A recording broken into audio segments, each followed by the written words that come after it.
أعوذ بالله من الشيطان الرجيم. بسم الله الرحمن الرحيم.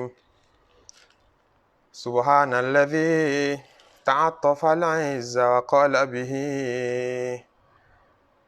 سبحان الذي لبس المجد وتكرم به. سبحان الذي لا ينبغي التسبيح إلا له. سبحان ذي الفضل والنعم سبحانه. سبحان ذي المجد والكرم سبحانه. سبحان ذي الجلال والإكرام سبوح قدوس رب الملائكة والروح. سبحانك اللهم وبحمدك تبارك اسمك وتعالى جدك ولا إله غيرك. سبحان الله عدد ما خلق في السماء. وسبحان الله عدد ما خلق في الأرض. وسبحان الله عدد ما بين ذلك. وسبحان الله عدد ما هو خالق. وسبحان الله عدد ما هو كائن. والله أكبر مثل ذلك. والحمد لله مثل ذلك. ولا حول ولا قوة إلا بالله مثل ذلك. سبحان الله والحمد لله ولا إله إلا الله. الله أكبر. ولا حول ولا قوة إلا بالله العلي العظيم. عدد خلقه ورضا نفسه وزنة عرشه ومداد كلماته ومنتهى العلم ومبلغ الرضا. اللهم صل وسلم على سيدنا محمد الشفيع المشفع خير خلق الله وعلى الأنبياء والمرسلين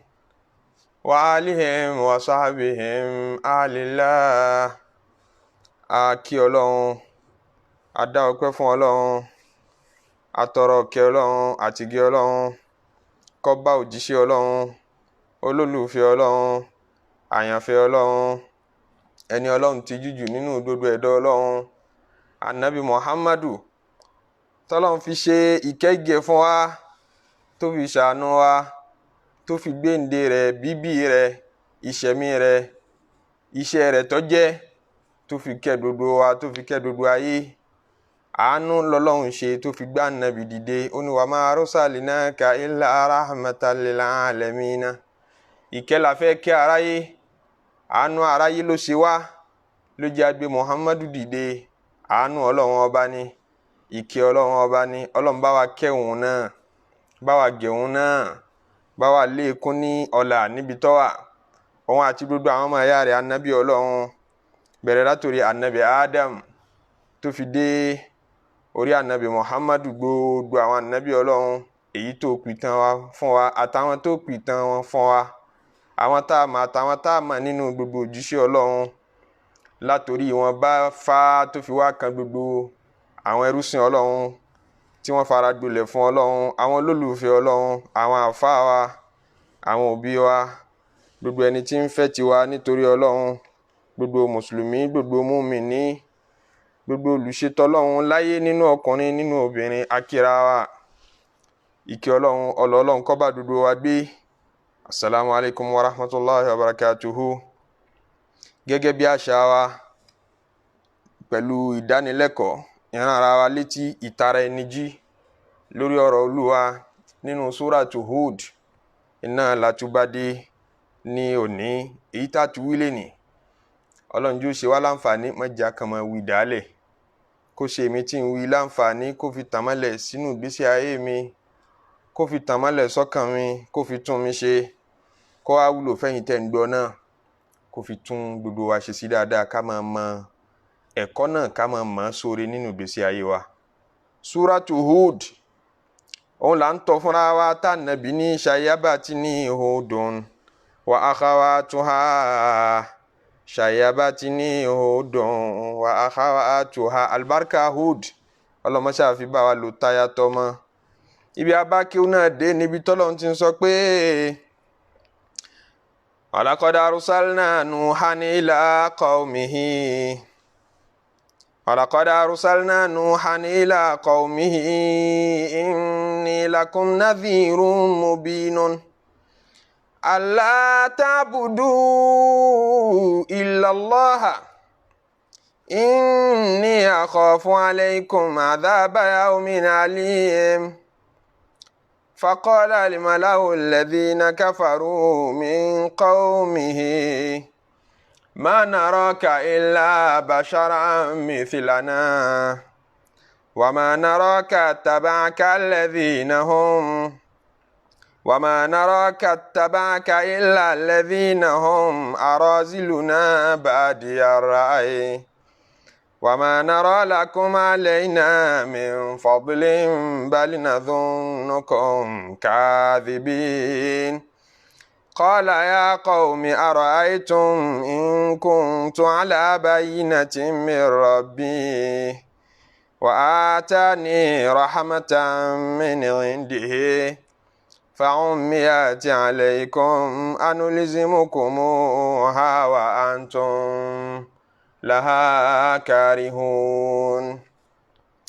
Ọlọ́run ní mo gbé Núhà dìde sáwọn ìjọ rẹ̀ kó jíṣẹ́ Olúwa fún wọn, kó dá wọn lẹ́kun à ń ṣẹbọ à ń pa nǹkan míì papọ̀ pẹ̀lú Ọlọ́run.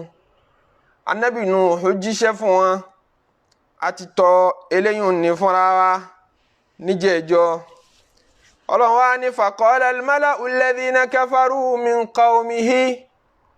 lẹ́yìn tá Ànábì Núhù jíṣẹ́ Olúwa fún wọn pé ẹ yé ṣẹbọ, ẹ yé pa nǹkan mi pẹ̀lú Ọlọ́run, ẹ yé bá nǹkan mi dòwò papọ̀ tó tayọ Ọlọ́run, torí kò sí ntọ́lọ́run ti torí ẹ̀ dá wa tó tayọ ká wá sìn òun nìkan.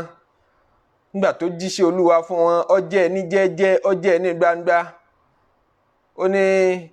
nínú Suratu Nuh, ó ní Rabbi inni da'awtuhum jiharan ثم إني أعلنت لهم وأسررت لهم إسرارا وقلت استغفروا ربكم إنه كان غفارا يرسل السماء عليكم مدرارا ويمددكم بأموال وبنين ويجعل لكم جنات ويجعل لكم أنهارا. Ànábì Núhù ní Ọlọ́run mo jíṣẹ́ fáwọn èèyàn mi, mo jẹ́ ní kọ̀kọ̀ fún wọn, mo jẹ́ ní gbangba fún wọn. Ẹ bá rántí níjẹ̀ẹ́jọ́ amẹ́nulé kí ni àwọn hikima tí yẹn fi ṣe dáwà. Ẹ rí pé Ànábì Núhù ó ní asrartu lahum a'lantu lahum wa asrartu lahum israra. Ẹni tó ṣe bá sọ̀rọ̀ gbangba nínú wọn, ẹni tó tọ́ka sọ tiẹ̀ fún ní gbangba, mo sọ tiẹ̀ fún ní gbangba. Ẹni tó yẹ ká wọlé lọ bá sọ̀rọ̀, ká fún un nímọ̀ràn nínú ilé tí ò ṣe bá sọ ní gbangba, mo sọ tiẹ̀ fún nínú ilé. Ẹni tó yẹ ká túnṣe nínú ilé a gbọ́dọ̀ gbé ta túnṣe á bà nǹkan jẹ́. Ẹni tó yẹ ká túnṣe níta a gbọ́dọ̀ tinú ilé túnṣe á bà nǹkan jẹ́. Hikima ọgbọ́n ni gbogbo àwọn ànábì Ọlọ́run fi pèpè. Ní pèpè Olúwa kì í fi yí wọn lọ́wọ́, torí iṣẹ́ wáàsí iṣẹ́ tó dangerous ni. Iṣẹ́ pèpè sójú ọ̀nà Ọlọ́run iṣẹ́ tó dangerous ni. Ọ gbọ́dọ̀ ṣì Ọlọ́run júwe fáráyé, ọ gbọ́dọ̀ ṣì ìmọ̀ lò, ntọ́ bá mọ̀ ọ gbọ́dọ̀ pàpè mọ́ rẹ̀, ọ gbọ́dọ̀ fi nǹkan tó mọ̀ ti sọ́dọ̀ Ọlọ́run. Ataquluna ala Allahi ma la ta'lamun. Èyàn já kọ́kọ́ ó dín di ìṣòro ní níbi dáwà. Ìṣòro kejì tí yẹn tún fi lè dọ̀tọ̀ Ọlọ́run níbi à ń ṣe wáàsí, níbi à ń pèpè sójú ọ̀nà Ọlọ́run tí yóò sì dọ̀tọ̀ Ọlọ́run pẹ̀lẹ́pẹ̀lẹ́ ńbẹ̀. Òun ni pé kó mú àwọn èèyàn lọ́nà tí ò tọ́, lọ́nà tó bá tọ́ dá wọn gan faramọ́ kó mú wọn bẹ́ẹ̀. Akọ́ ẹ̀kọ́ díẹ̀ bẹ́ẹ̀ lára dáwà Ànábì Nuh alayhi salatu wassalam. Ẹni tó bá yẹ kó sọ fún gbangba sọ fún ní gbangba, èyí tó bá yẹ kó sọ nínú ilé sọ nínú ilé. Ṣé bí n tó fẹ́ ti torí ẹ̀ ṣiṣẹ́ náà ni kó lè gbà á lẹ̀ lọ́wọ́ èṣù tí ń tẹ̀lé. Èṣù ń tẹ̀lé, èṣù ń lo gbogbo àkọsẹ́ni tọ́lọ́wọ̀n wà kálá èṣù tí ó máa tẹ̀lé mọ́ láti gbà tó yí wọ́n ti bí wa sáyé Ànábì sallallahu alaihi wasallam ló sọ bẹ́ẹ̀. Tẹ́ṣù bá wá ń jèrè ẹnìkan lọ́wọ́, tẹ́ṣù ń jẹ elérè, ní tó yẹ kí wọ gẹ́gẹ́ bí ẹni tó fẹ́ yọ nínú ọ̀fìn, nítorí yẹ kó o ṣe ní pé kó ríra rẹ gẹ́gẹ́ bí ẹni tó fẹ́ mú ẹni tó tẹ̀rì sódò má ríra rẹ bí ọlọ́pàá. àfáà kan ní mo dá wa lẹ́kọ̀ọ́ òun pé wọ́n tó bá ṣe dáwà má ríra rẹ bí ọlọ́pàá tó fẹ́ mú agbófinró tó fẹ́ máa mú àwọn èèyàn lérí àṣìṣe. iṣẹ́ rẹ kọ́ yẹn. iṣẹ́ rẹ dàbí ẹni tó fẹ́ yọ ẹni tó já sí inú odò, ẹni tó fẹ́ ṣe inqadu gharik àbí harik, àbẹ́nìkan tí iná ń jó tó fẹ́ lọ rescue rẹ̀. ó tún ní máa láìfi rẹ̀ ó ní máa bó ṣe yọ nínú ọ̀fìn tó wà yẹn lọ́mọ sá. àrí bẹ́ẹ̀ lọ́mọ sá, ìní bẹ́ẹ̀ lọ́mọ rìn, ọ̀rọ̀ bẹ́ẹ̀ lọ́mọ sọ. èébú tí ó gbọ́, ọ̀rọ̀ tí ó gbọ́ sétí tí ó fi wá rò pé ẹ wo ẹkú ti bó kọ mi jẹ́ ná, èyí tó kù náà ni pé kí n máa bá a lọ bí n ṣe ń bá a lọ yìí. ọ̀rọ̀ tí ó fi lagídí lórí ti ń ṣe tó fi wá sọ ọ́ dẹnu èṣù yányán, má jẹ́ kó jẹ́wọ́ náà ló tún padà jẹ́mi àwánu ṣètọ́ọ̀nù, ìrànlọ́wọ́ àṣetánì lérí àwọn èèyàn. ó fẹ́ yọ wọn lọ́dọ̀ àṣetánì ní mọ́tò wa ran ṣetánì lọ́wọ́ lérí wọn. àkọ́kọ́ ìdí ìwọ̀nba látọ̀dọ̀ anabi nuhu alayhi salatu wa salam. ọlọ́run nígbà tá anabi nuhu jíṣẹ́ fáwọn èèyàn qala al-mala'u alladhina kafaru min qawmihi, tòun ti ládàbí tó fi jíṣẹ́, tòun ti hikima tó fi jíṣẹ́ fún wọn. àwọn èèyàn tí wọ́n wí tí wọ́n fi dá ọ̀rọ̀ padà ní pé ma naraka illa basharan mithlana nuhu ọmọjọ́ òní ọ́ níjó wọn bí ọ náà ṣebí sojú wa yìí náà ni lágbájá sàn bàbá rẹ lágbàtàmọdò níyà rẹ. ma naraka illa basharan mithlana, abara bíi tiwa níwọ náà, oúnjẹ òun mu, ìwọ náà níyàwó àwa náà níyàwó, ọwọ́ àwòsùn òpèrà rẹ lójíṣẹ́ ọlọ́run lógìgì. ṣé bọ́lọ̀ ti sáré rán yàn ṣẹ́ náà nù? tọ́lọ́run bá tiẹ̀ wàá gbé dìde kò rí màláìka ńlẹ̀ ó mọ iye màláìka tọ́lọ́run ní ni. ọwọ́ apàdúgbò wọn ti wọ núhùn tòsí wa ń bí tá a jọ ń jẹ tá a jọ mu tá a mọ̀ ọ́ dáadáa, ògìgì náà lọ́wọ́ á di ànábì ọlọ́run báwọn. ìran kan gbogbo àwọn kèfèrí ní pé ẹni tọ́lọ́run ọba ránṣẹ́ tí ó bá pè ní òjíṣẹ́ àfi kó jẹ́ abara míì, kò gbọ́dọ̀ jẹ́ abara bí ènìyàn, kò gbọ́dọ̀ jẹ́ abara bí bá gbàgbé ń bẹ̀rẹ̀ suratu Hud àti dákọ̀ àti káyà tí àwọn kèfèrí Mẹ́kà náà fi sọrú ẹ̀ fún ànábì sallallahu alaihi wasallam pé tó bá fẹ́ ká gbà ọgbọ́n mọ́ mú màláìkà wá àbí kó mú ọlọ́run ọba ọ̀tà tí billahi wal malaikati qabila àfi yìí ti ń bẹ nínú suratul Isra ìjẹ́rìí ẹ̀ kí àbí kó mú ọlọ́run ọba wá báyìí ká tó lè gbàgbọ́. wọn fẹ́ kó jẹ́ pàbàrà bíi tiwa náà ni ó máa sọ fún wa pé tó bá yẹ pé ń purọ́ ńkọ́. ní tí òye wọn ni pé tó bá jẹ́ màláìkà lọ́wọ́ kò sí ní tó special mọ́ nínú iṣẹ́ wọn. tí màláìkà bá wá jíṣẹ́ olúwa fún wa níjọ́ tó bá pàfọ́ọ̀mù mírèkù nítọ́mì ni yóò tún sọ náà ní pé ṣebí kì í ṣàbàrà bíi tiwa, ìranrú wọn náà ní máa yíwọ́ padà, ìranrú wọn náà ní máa ṣe ń tọ́jọ́jú, kò ní jọ wá lójú nítorí pé kì í ṣe ẹ̀dá bíi tiwa. ọlọ́run wa ni tó bá jẹ́ màláìkà tẹ̀ ń béèrè yẹn mo fi ránṣẹ́ laqudiyal amru thumma la yunzarun nínú suratul an'am. ìpè tí n bá fi màláìkà ránṣẹ́ laqudiyal amru mo fẹ́ pa yín rẹ́ nù. torí gbogbo ọjọ́ tọ́mi ènìyàn tán bá ti challenge ọlọ́run pé n ta fẹ́ ni ká tó lè gbà ọ́ gbọ́ wà nábì ọlọ́run, ká tó lè ṣe tọ́lọ́run, ká tó lè tẹ̀lé tọ́lọ́run, àfi kẹ́ ẹ fún wa ní nǹkan báyìí. níjọ́ tọ́mi ènìyàn bá ti raise demand ìmọ̀ dé tìyàtìyà ni ọlọ́run ó ṣe ń tẹ́ ẹ fẹ́ yẹn tòótọ́, àmọ́ tẹ́ ẹ bẹ́ẹ̀ lè gbà ó ṣe bẹ́ẹ̀ fáwọn ọjọ́ anabi Salihu alayhi salatu wasalam, ó ṣe bẹ́ẹ̀ fún jọ anabi tọ́pọ̀ tó ní wa ma mana'na nursila bil ayati, kò sí tí ò jẹ́ káwọ́ ọlọ́run máa fi gbogbo àmì tán béèrè yìí ránṣẹ́ ká fi màláìkà ránṣẹ́. abáfẹ́ dá alára lè dá alára, kò sí tí ó ṣẹlẹ̀, kò sí tí ò jẹ́ á máa ṣe bẹ́ẹ̀. illa an kadhaba biha al-awwaluna,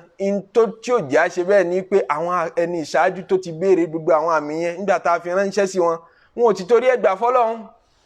wa atayna thamuda naqata mubsiratan, ìjọ Samudawa àwọn náà béèrè rànkúnmí lọ́dọ̀ ọlọ́run ní pé àpáta yìí kí rànkúnmí ó jáde ńbẹ̀ sáwọn, adán wò lára fún wọn.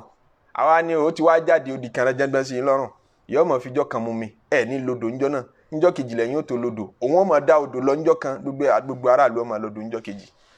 kò padà tẹ́ wọn lọ́rùn, fadhalamu biha,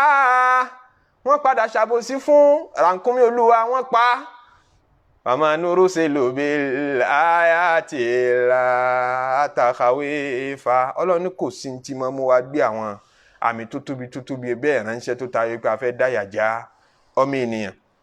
ìjọ anabi Nuhu àwọn náà ní ma naraka illa basharan mithlana, abara lásán ni ọmọ náà. ọwọ́ àwọn òkè òun wọlé òun sọ pé wọ́n ń gba mẹ́sẹ̀jì wo ló ń gbà táwọ̀ ọ̀gbà, abara lásán ni ọjà rí ìwọ́tọ̀ ń jẹ tó mú. وما نراك اتبعك إلا الذين هم أراذلنا بادي الرأي. àti wípé ntí ò ní já gba mẹ́sẹ̀jì rẹ ní pé wọ́n náà wò nǹkan ọ̀lẹ ní tẹ̀lé ọ ọ̀dọ́ nǹkan ọ̀lẹ ní tẹ̀lé ọ wọ àwọn tó kó lẹ́yìn nísìn nínú àwọn tí wọ́n ti gba mẹ́sẹ̀jì rẹ yìí ó rí i pé kò sẹ́ni tó ní láárí kan sàn án nínú wọn ẹ̀rí ntẹ́lómi máa wò tí máa fi jọyìn ẹgbẹ́ ẹ̀sìn tó bá fẹ́ jọyìn ní pé irú àwọn èèyàn wo ní bẹ́ẹ̀ kí ni kálíbà wọn kí ni wọ́ọ̀thì wọn kí ni wọ́n wọ́ọ̀tì ẹni àfáà tó bá rí pé àfáà yìí ń gun mọ́tò tó dáa àfáà yìí ń wọṣọ tó dáa àfáà yìí ó ráwọn èèyàn kó sẹ́yìn ní ọgbà ipá fà tọ́lọ́run ń bẹ lẹ́yìn rẹ̀ ni ẹ̀wọ̀n kí wọ́n náà máa ronú bẹ́ẹ̀ àwọn tó fi jọ là ń ka ọ̀rọ̀ wọn yìí o àwọn kèfèrí ni wọ́n o ó fi jọ àwọn olùgbàgbé òdodo wọn kì í evaluate èèyàn wọn kì í evaluate èèyàn pẹ̀lú àwọn materials àwọn nǹkan tí máa tán àwọn nǹkan tí kò ní last kì í ṣe ló fi mọ ẹni ọlọ́run o kì í ṣe ẹni ọlọ́run lẹni tó bá rí tó bá máa ṣọ́ wọ̀ jù ẹni tí ń bá ń wọṣọ aṣọ kìíní kan 200,000 aṣọ kìíní kan mo di aago kan èló láago tí mo dè yìí èló ń bàtà tí mo wọ̀ yìí ń kọ́ ni ẹni ọlọ́run o ń sì kọ́ ni wọ́n fi mẹni tọ́lọ̀ ń gbà fún tó bá jẹ́ yìí lọ fẹ́ máa fi mọ̀ ní àṣetáàní ní lẹ́yìn ju ẹnikẹ́ni lọ àṣetáàní ó ní lẹ́yìn ju ẹnikẹ́ni lọ ẹ jẹ́ kí àṣetáàní ó bọ́ sórí Facebook kó ṣí page kó ṣí platform kan lórí Facebook kó wá wòye followers tí ó ní ọ̀dẹ̀ ní àṣetáni ní page lórí Facebook wọ́lọ́ ọmọ kódà wọ́n náà ń follow àwọn page yẹn kọ̀ọ̀kan tó ẹ́ pé page àṣetáni ni gbogbo tí ń jáde ń bẹ̀ product àṣetáni ni ọ̀rọ̀ èṣù àwàdà èṣù fíìmù èṣù gbogbo nǹkan èṣù ní tí ń jáde lórí platform náà ìwọ náà ń bá wọn tẹ́tí gbọ́ ọ ń bá wọn wò inú rẹ̀ ń dùn wọn rẹ́ni músẹ́ tọ èrò ń bẹ́ẹ̀ ju àwọn platform tó dáa tó jẹ́ ti alukurani lọ àbí kò sí ń bẹ́ẹ̀ èrò ń bẹ́ẹ̀ kódà ẹ bá gbé nǹkan burúkú kan jáde nísìnyí kò ní pẹ́ kò ní jìnnà ẹ máa rí 50 million views èèyàn 50 million ló ti wò láyé ẹlòmíì owó yóò tutù wò látúnwò àwọn wẹ́bsáìtì tí wọ́n ti ń bayé jẹ́ táwọn tiẹ̀ jáde sórí social media tẹ́ ẹ sí pé pornography ní bẹ́ẹ̀ wọ́n ń bayé jẹ́ ń bẹ̀ ni casino àwọn wẹ́bsáìtì tí wọ́n ti ń ṣe gbogbo rádaràdà yìí wọ́n rí visitors tó ju gbogbo visitors tí ẹnìkan tí ó wà lóhun ṣe lecture kan kò bá jẹ́ kìrìsìtẹ́nì kò bá jẹ́ mùsùlùmí ó lè rí viewers tó wọn láíláí ìgbà tó yá wọ́n tún ní káwọn èèyàn máa sanwó kò jọ́fẹ́ mọ́ nígbà tó ní pé kí ní ó ń work wọ́n ní káwọn èèyàn máa sanwó tóun ti bẹ́ẹ̀ millions tún làwọn èèyàn ti ń wò ṣe mọ̀ pé ó yẹ kó wálẹ̀ láti bíi 50 million 100 million kó wálẹ̀ sí bíi bíi 10,000 nígbà tó ti di tolówó dé àwọn èèyàn tún sanwó ṣe rí ibú èyí tó bá present oríire fún wọn lọ́fẹ̀ẹ́ wọn ò ní rẹ́dí àti gbọ́ eré ibú tí wọ́n tún sanwó ṣe kan tó ṣe yẹn wọ́n prefer àti lọ sọ́dún èṣù so kí wàá ní fàárí ẹnìkan kó sọ pé àìrí kọ́lọ́hún ń bẹ lẹ́yìn mi ẹ̀ẹ̀mọ èèyàn tí ń wò mí ẹ̀ẹ̀mọ èèyàn tí ń visit platform mi ẹni tí ó visit èṣù àwọn tó ń visit èṣù pọ̀ jù àwọn tó ń visit rẹ lọ so kì í ṣe nǹkan fàárí èèyàn mélòó ló kó lẹ́yìn kò nítumọ̀ èèyàn mélòó ló fi jẹ́ parí náà ànábì ọlọ́run tá nàbì sallallahu alaihi wasallam sọ fún wa pé ó bá dijọ́ alkiyama ní haudu rẹ̀ àbàtà tí ọlọ́run ó fún tí ó ti mú mi ó lè jẹ́yàn méjì péré ní ó tẹ̀lé wa níjọ́ tí ń bẹ láyé gbogbo mẹ́sẹ̀jì tó deliver báwọn ànábì ọlọ́run ti máa deliver ju gbogbo èèyàn lọ kò sẹ́ni tó máa wá àti ṣe tó wọn kò sẹ́ni tó ní hikima tó wọn tá ní bóyá nítorí wọn ò ní hikima ni wọn ò di wọn rérò bóyá nítorí pé wọn ò fi wisdom pèrò sójú ọ̀nà ọlọ́run ọba làwọn èèyàn fi gbà fún wọn ẹni tọ́lọ́run ọba inna Allaha yastafi minal malaikati rusulan wa minan nas ẹni tọ́lọ́run ọba sà lẹ́sà pé mo fẹ́ rán oníṣẹ́ yóò jẹ́ nìkan tí gbogbo oníṣẹ́ pé sí lára bí ní iṣẹ́ ti pé sí wọn lára tó ànábì ọlọ́run ọba míì yóò dénjọ́ alkiyama èèyàn méjì péré ló dáhùn fún mẹ́sẹ̀jì rẹ̀ ní gbogbo ọdún tó fi jíṣẹ́ so kí wàá ní tiwa àfáà tó ń rọ́ wá sí fáwọn ànábì ọlọ́run tó wá ń wá èrò ní tipa àbí kí la bá débi ká máa rí awọ́rò mọ́ mọ́sálásí kí la bá débi ká máa rí awọ́rò mọ́ lé kéwú nítorí pé ó fẹ́ kókun sọ́lọ́run náà ló ń pèpè fún ṣá ó dá tá a ló fi jọ́ nu dodo àwọn ànábì ọlọ́run tó fi wájẹ́ kó wájà máa ná ìjà mọ́ àyẹn èrò yẹn ṣàjọ́ lójú ń tipa quality lọ́ọ́ bá já mọ́ ìjà fún un gbogbo lékè wá nílẹ̀ Yorùbá ní gbogbo káàró ilẹ̀ káàró òjíire ṣe já mọ́ du quality ń pé ńjọ́ táwọn èèyàn bá wá kí wọ́n borí ire pàdé lọ́dọ̀ wa èèyàn mélòó ló fẹ́ wá ká kọ́kọ́ dojú kúrò ńbẹ̀ náà quality là nábì du sallallahu alayhi wa sallam kó tó du èrò ànábì dé Mádínà tán kérò tó máa pọ̀ kó tó á di pé yadkhuluna fi dinillahi afwaja ń ṣẹlẹ̀ kí yadkhuluna fi dinillahi afwaja ń tó ṣẹlẹ̀ Mẹ́kà quality ni wọ́n fi ń wá níbẹ̀ àwọn èèyàn propose fa nabi sallallahu alayhi wa sallam ipe àwọn rẹ́dí àti gba Islam torí ńgbà tó di ọdún kẹwàá lẹ́yìn tá ànábì bẹ̀rẹ̀ sí ní jíṣẹ́ tí ń palẹ̀ máa ti kúrò Mẹ́kà ó wá ń ṣe ardu Islam fún gbogbo àwọn qabailul Arab àwọn ìdílé Lárúbáwá tí wọ́n ń wá ṣe hajj tán bá ti wá àwọn tó wá láti Yemen àwọn tó wá láti oríṣiríṣi ìlú káàkiri ní Najd ní gbogbo ìletò tó surround Hijaz ilẹ̀ Mẹ́kà ànábì ó máa ṣe ardu Islam fún wọn pé táwọn eléyìí bá tiẹ̀ tẹ́wọ́ gbà wọn tóun bá ṣe hijira lọ bá wọn tán gba Islam yìí ará Mẹ́kà wọ́n lè dẹ́kun dúdú fìtínà ìlérí àwọn ẹni tó bá fẹ́ ṣe Islam ó máa ṣe Islam rọrùn kálukú wọn wá ń fa ànábì ní condition ìbẹ́nu wọn tó sọ fún ànábì pé kò sábúrú àgbà Islam rẹ àgbà ọláyè kó mọ bọ̀rọ̀ dọ̀ wa á protect rẹ ará Mẹ́kà ní rí ọ́fíìsì kankan gbogbo yín ẹ a ní insurance tí ó cover yín àmọ́ tó o bá ti kú ọ̀rọ̀ yìí ìyẹn ní pé ẹ̀sìn tó gbé dání yìí àtijọba tí ó padà dì í torí ó padà di ńláńlá àwọn rí bí business pé product tó fẹ́ tà yìí tó o bá ti tà á fúngbà díẹ̀ tó o bá ti di pé o kú àwa láàmú ìjọba o àwa sì láàmú ba lórí gbogbo mùsùlùmí ayé ànábì kọ́ ni nǹkan ni mò ń wá ṣe pé tójú ojú ọ̀la bá pọ́n ànábì ńjọ́ náà tójú àṣeyọrí bá pọ́n ànábì pé mo ṣàfẹ́ là ń tipa mo ṣàfẹ́ ṣàṣeyọrí ń tipa ìyọ́ sáré dá wọn lóhùn pé ó dà ó ṣe kò ṣe yìn ṣàtìẹ̀ ní kùnsìn ẹja máa lọ náà ànábì ò ti torí ẹ̀ fọ́ọ̀lù fún májẹ̀mú burúkú nítorí pé wọ́n fẹ́ make sure pé quality ẹ̀sìn náà níbẹ̀rẹ̀ rẹ̀ pẹ̀pẹ̀ nǹkan kan ò ṣe wọ́n fẹ́ gba mùnáfìkí láàyè níbẹ̀rẹ̀ pẹ̀pẹ̀ àwọn tẹ̀yìn pè ní àrázìlù náà yìí àwọn ìjọ ànábì Nuh àwọn ni wọ́n kọ́kọ́ máa gbà fún gbogbo àwọn ànábì Ọlọ́run àwọn ni wọ́n kọ́kọ́ máa tẹ̀lé gbogbo àwọn tẹ́ fi mọ iṣẹ́ tó bá jẹ́ original náà ní pé àwọn èèyàn tí wọn ò bá ní lọ́wọ́ tó nǹkan tí wọn bá já mọ́ nǹkan tó nǹkan ni wọ́n kọ́kọ́ ṣílẹ̀kùn ọkàn wọn gbà bí gbogbo àwọn ànábì Ọlọ́run ṣe máa rí nìyẹn iṣẹ́ tó bá nírọ́nú làwọn olówó àwọn ọlọ́lá máa sáré bọ́ síbẹ̀ ní gbogbo àfáà tí kò bá nírọ́ lọ́dọ̀ tó lówó bá dọ́dọ̀ rẹ̀ Ọlọ́run nìkan ló lè mójú Ọlọ́run nìkan ni ó mójú nítorí yóò máa wá bí mèremère màjíìkì pé kó sọ fún òun pé òun ó bímọ lọ́la kódé kóun dẹ̀ bí lọ́la lẹ́ẹ̀kan náà ní tí ó máa retí nù nítorí olóṣèlú ọmọ wa ni pé kó ní kinní kan ó rí bẹ́ẹ̀ kódé rí bẹ́ẹ̀ lẹ́ẹ̀kan náà àmọ́ nígbà tán bá wá tó bá ní tó ẹ tẹ́wọ́ ẹ̀jẹ̀ aka Fatiha tó ẹ̀dà ní Ọlọ́run bíi abùkátà yín pẹ̀lú ògo Ọlọ́run ẹ̀ múro dùnú wa ẹ̀jẹ̀ atúkà ẹ̀jẹ̀ àmọ́ lọ báwọn náà kọ̀kọ́ já báwọn kódà tí bùkátà yẹn bá bíyá kò ní rò pé àdúrà tó ṣe fóun ló wá gbà láíláí yóò ń kí àkọsí Fatiha lásán lọ́kàn náà èmi náà lè dá yẹn kà fúnra mi tí ń bá lọ́dọ̀ ẹ̀. so ló fi fà á tó fi jẹ́ sí pé ọ̀lẹ́ ń tẹ̀lé àfáà tí yóò bá wí òun náà lọ̀rọ̀ ọ̀lẹ́ náà ní mọ́ tẹ̀lé àwọn ànábì Ọlọ́run ìyẹn ni àwọn ìjọ ànábì Nuh wa fi ń bú ànábì Nuh yìí pé ó ní àtẹ̀lé ọ àwọn tá a rí lẹ́yìn rẹ̀ yìí àrázìlù náà ni wọ́n tó bá kọ́lọ̀ nígbà fún ọ tòótọ́ ni àwọn bọ̀rọ̀ kìíní èèyàn ló yẹ kó máa tẹ̀lé ọ àfàlẹ́ Yorùbá tó bá fẹ́ purọ́ tán rẹ̀ yóò ní Ọlọ́run gbá Abubakar dìde fi pẹ̀lú ànábì náà èló níbẹ̀ lọ́wọ́ Abubakar ọ̀ọ̀kà tán yanjú sá sọ fún kólówó lọ Abubakar inú tàwọn èèyàn àwọn olówó Mẹ́kà ó wò ó kọ Abubakar ti ń bẹ before qabla Islam Khadija ní sẹ́ńgì díẹ̀ tún bẹ ní ọwọ́ rẹ̀ nígbà tí ó dẹ̀ ti di àtàgbà tí ń dé à ń ṣe bísínẹ́sì ẹran ṣe bísínẹ́sì nǹkan yẹn ti dínkù wọn ò sínú bọ̀rọ̀ kìíní èèyàn tó tóbi jù Mẹ́kà Abdurrahman ibn Awf tóun náà gba ìsìláàmù through Abubakar kìí ṣolówó ńgbà tó wà Mẹ́kà ńgbà tó dé Madina tán ni fatiwo owó ṣẹlẹ̀ sí bẹ́ẹ̀ ni Uthman bẹ́ẹ̀ ni Sa'd ibn Abi Waqqas àwọn àgbààgbà tí wọ́n gba ìsìláàmù Abdullahi ibn Mas'ud ń dáná ní ń bá wọn kan dáná ni kò tún dání wọ́n ránṣẹ́ wá bá wa dáná ni so àwọn àrázìlù náà yẹn àwọn ni wọ́n kọ́kọ́ dìde gba ẹ̀sìn ni wọ́n kọ́kọ́ tẹ́wọ́ gba ẹ̀sìn bí àwọn Ammar ọmọ Yasir bàbá rẹ̀ náà tálíkà gbogbo wọn àwọn Bilal ẹrú ni wọ́n Abu Sufyan sàábì ànábì tẹ́lẹ̀tẹ́lẹ̀ kó tó di ipò gba Islam òun ló lídìí ogun wá bá ànábì jagun Uhud sallallahu alayhi wa sallam ló kó àwọn èèyàn lẹ́yìn wá bá ànábì jagun Uhud òun náà ló kó èèyàn lẹ́yìn ló níbi ogun Ahzab ló tún ké sí gbogbo àwọn ará Lárúbáwá míì tó tóbi ni wọ́n jọ wá jagun Ahzab ìgbà tó yá tọ́lọ̀ padà kó sí lẹ́mìí tó di mùsùlùmí kó tó di pé di mùsùlùmí nìtàn tí mo fẹ́ pa yìí ìtàn náà ń bẹ nínú Sahihul Bukhari ó wà nínú tírà àdìsí tó pọ̀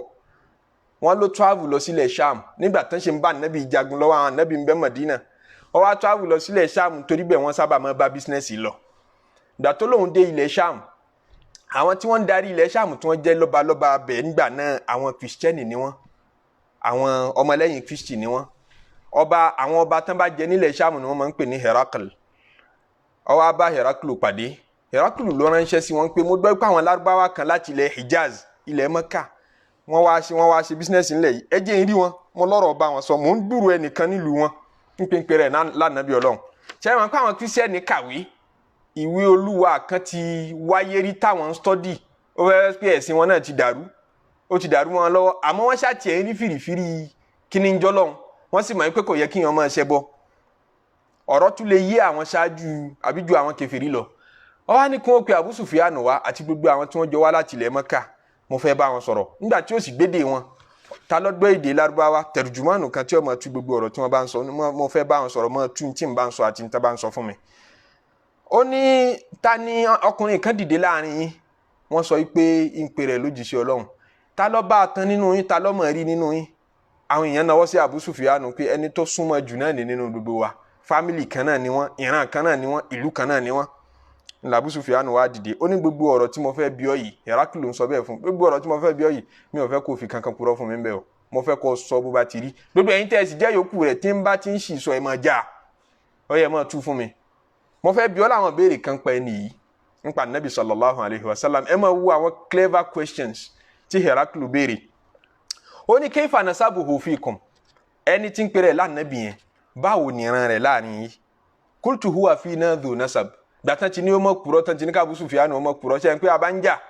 á kúrọ́ ma rẹ ni ó ń jà Ànábì sallallahu alayhi wa sallam ni àmọ́ nígbà àwọn tí ní ó mọ̀ kúrọ́ ó ní huwa fina dhu nasab ká mọ̀ kúrọ́ ká mọ̀ jalè ẹbí rẹ̀ ló ti jáde ọlẹ́bí qala fahal qala hadha alqawla minkum ahadun qattun qablahu irú iṣẹ́ tí Muhammadu ń jẹ́ yìí nílẹ̀ Mẹ́kà ǹjẹ́ Ànábì Ọlọ́run kan ti dìde rí tó jẹ́rú iṣẹ́ yẹn láìpẹ́ yìí qultu la wọ́n sọ pé àgbẹ̀rú iṣẹ́ yẹn rí àdìbá nínú tàn pé ẹnìkan jẹ́rú iṣẹ́ yẹn nílẹ̀ Mẹ́kà qala Heraklu tún ní fahal kana min abahihi min malikin ǹjẹ́ nínú àwọn bàbá tó sẹ́ẹ̀lẹ̀ tó bí ǹjẹ́ nìkan ti jọba rí nílẹ̀ Mẹ́kà ń bẹ̀ Abu Sufyan dáhùn pé qultu la kò rí bẹ́ẹ̀ nìkan jọba rí nínú àwọn bàbá tó bí àmọ́ràn àwọn ìran tó dáa ni. Heraklu tún béèrè pé fa ashrafu nnasi yattabi'unahu am sughara'uhum ẹ̀yin náà máa bẹ́ẹ̀ nǹkan fa ashrafu nnasi yattabi'unahu am sughara'uhum àbí am du'afa'uhum. sáwọn èèyàn ńlá ní tẹ̀lé Muhammadu tí ń pèrè lójíṣẹ́ yìí Heraklu ń béèrè bẹ́ẹ̀ nígbà tó wọ́n ṣe mùsùlùmí ọkùnrin tí ń pèrè lójíṣẹ́ yìí sáwọn èèyàn ńlá ní tẹ̀lé ni àbáwọn dún àfáàwù àwọn ọ̀lẹ́ ń tẹ̀lé àfáà àwọn olùsì àwọn tí ò lówó lọ́wọ́ àwọn irú àwọn tẹnu wọn tọrọ àwọn tẹ́sí pé bá a bá fẹ́ make decision nù lú wọn ní perú wọn sí wọ́n ń ṣe wọ́n mẹ́tò ni wọn ò ṣètò rí wọn ò lè dá ìpè ṣe ń bì kan pé mo fẹ́ ṣìpẹ̀ lágbájá wọn ní ta ni wọ́tọ̀ fẹ́ ṣìpẹ̀ náà wọ́tọ̀ fẹ́ ṣìpẹ̀ ta lọ jámọ́ kí lọ jámọ́. Abu Sufyan lóhùn dáhùn pé bá dún àfáàhùn àwọn ọ̀lẹ́ làwọn tí ń tẹ̀lé kò lólówó kan lẹ́yìn kò ní ọlọ́lá kan lẹ́yìn kò ní nǹkan kan o. Qala ayuridu ayaziduna am yanqusun Heraklu tún béèrè pé ṣé wọ́n ń lékún sí ni láti ìgbà tán ti bẹ̀rẹ̀ ẹ̀sìn yẹn àbí wọ́n ń dínkù. Qultu bal yazidun Abu Sufyan ní wọ́n ń pọ̀ sí lójoojúmọ́ ni o wọ́n ń pọ̀ sí nínú ẹ̀sìn yẹn lójoojúmọ́ ni. Qala fahal yartaddu ahadun minhum sakhtatan lidinihi ba'da an yadkhula fihi ó ní ìjà tí ẹ wá rí nínú àwọn tán wọnú ìsìláàmù yẹn gbogbo yìí Ànábì sallallahu alayhi wa sallam ti wà ní Madina tí wọ́n bá ti wọnú ẹ̀sìn yẹn ǹjẹ́ ara àwọn èèyàn ti ń jáde ń bẹ̀ ń pa àwọn ò ṣe mọ́ ní gbogbo ìgbà náà qultu la Abu Sufyan ní kò tí ì ṣẹlẹ̀ o wọ́n bá ti wọnú ẹ̀sìn yẹn wọn yìí fẹ́ jáde mọ́ o kò sí ní tó wù kẹ́kẹ́ fi bá wọn sọ bọ́mọ yín bá kó sínú ẹ̀sìn wọn kò sí ní tẹ́ fẹ́ sọ fún mọ́ yọmọ gbádùn Islam lọ níran yìí ẹni tí ìyàwó rẹ̀ bá kó sínú ìmánì yọmọ gbádùn ìmánì lọ níran yìí kò ní fẹ́ fi ilẹ̀ mọ́. Qala fahal kuntum tattahimunahu bil kadhib ǹjẹ́ ti fura arọ́ sí rí kó tó bẹ̀rẹ̀ sí ní jíṣẹ́ yìí náà ǹjọ́ mọ́ purọ́ qabla an yakula ma qal kó tó bẹ̀rẹ̀ sí ní jíṣẹ́ yìí qultu la òun ní àfúrà arọ́ sí rí o kìí ṣòkúrọ́ o síra rẹ̀ dá lọ́dọ̀ wa ó tún béèrè pé fàhálì yagidiru ǹjẹ́ mọ́ dalẹ̀ tó bá sọ pé ibi tọ́rọ̀ wà ní tẹ́ bá fọ̀rọ̀ síbi kan ǹjẹ́ mọ́ yí ọ̀rọ̀ àná padà dìbà míì qultu la òun ní kìí ṣe bẹ́ẹ̀ kìí ṣe yàn bẹ́ẹ̀ gbàtàn ti ní ọmọ kúrọ́ ó wá béèrè ọpọlọ Heraklu ní ọkùnrin tẹ́ ń sọ yìí bí n ti ń wo mẹ́sẹ̀jì rẹ̀ yóò padà dé ìlú tí mo wà yìí kí n gé kúkúrú ìyẹn pé eré ilẹ̀ Ṣáàmù tí mo wà yìí àfàìmọ̀ kí mẹ́sẹ̀jì rẹ̀ àti empire rẹ̀ ọmọ padà débí bí n ti ń wo nítorí gbogbo tí mo béèrè àti n tó fi dáhùn yìí gbogbo ẹ̀ pátápátá ló correct báwọn ànábì Ọlọ́run ti máa rí nù. ó ní tó jẹ́ ń bí ọ́ lẹ́yọ̀ kọ̀ọ̀kan tó wá dá dodo béèrè ní padà toró tún padà bí láwọn béèrè tó pọ̀ kí irú àwọn àṣẹ wo ní ń pa yín wọ́n sọ pé ó ní àmọ́ sí nǹkan mi lẹ́yìn Ọlọ́run ó ní àmọ́ ṣe dáadáa sáwọn òbí wa ó ní káwọn èèyàn máa yọ zaka ó ní káwọn èèyàn máa kírun ó tún bí pé ǹjẹ́ ẹ bá jagun láàrin ara yín sóhun nìkan ní máa ń wí ní gbogbo ìgbà àwọn nìkan kọ́ wà á náà máa ń wí ní ẹ̀ńgbà mi o alharbu baynana sijal. nígbà tó yá Herakilu ní sórí tó jẹ́ mọ́ bí ọ́ láwọn béèrè yìí ni pé nígbà tó dá mi lóhùn tó ní àwọn ọ̀lẹ́ ní tẹ̀lé ó ní fadhakartu anna du'afa'ahum muttaba'uhu wa hum atba'ur rusul èyí tá a fẹ́ falà sínú torí nígbà tó dá mi lóhùn pé àwọn ọ̀lẹ́ èèyàn ní mọ́ tẹ̀lé yẹn ó jẹ́ mọ́ pé olódodo ní ọjẹ́ nítorí pé àwọn ọ̀lẹ́ èèyàn náà ní mọ́ tẹ̀lé àwọn ànábì Ọlọ́run tán bá ti bẹ̀rẹ̀ iṣẹ́ táwọn ànábì Ọlọ́run bá ti dìde nàró àwọn ọ̀lẹ́ ní kọ́kọ́ tẹ̀lé wọn. ẹ gbọ́tọ́lọ́ ní huwa alladhi ayyadakum bi nasrihi ó wá ní wa bil mu'minin òun lọ́ba tí huwa alladhi ayyadaka bi nasrihi wa bil mu'minin òun lọ́ba tó ràn ọ́ lọ́wọ́ nígbà tó ràn ọ́ lọ́wọ́ tán ló ṣẹ̀ṣẹ̀ wá fà àwọn mùmínì irú kọ́là kọ́kọ́ irú èèyàn ò ní tẹ̀lé àfa kọ́là kọ́kọ́ wá mú security lẹ́yìn mọ́ mú security guard lẹ́yìn kò bu yìí kún àfa kìí ṣe yìí fún àfa. anabi sallallahu alayhi wa sallam bó ti lu mọ̀yìn ṣàrẹ̀ mọ́kànù àwọn ọ̀lẹ́ ní tẹ̀lé ìgbà tó dé Madina ní security bẹ̀rẹ̀ sí ní dúró lẹ́nu ọ̀nà rẹ̀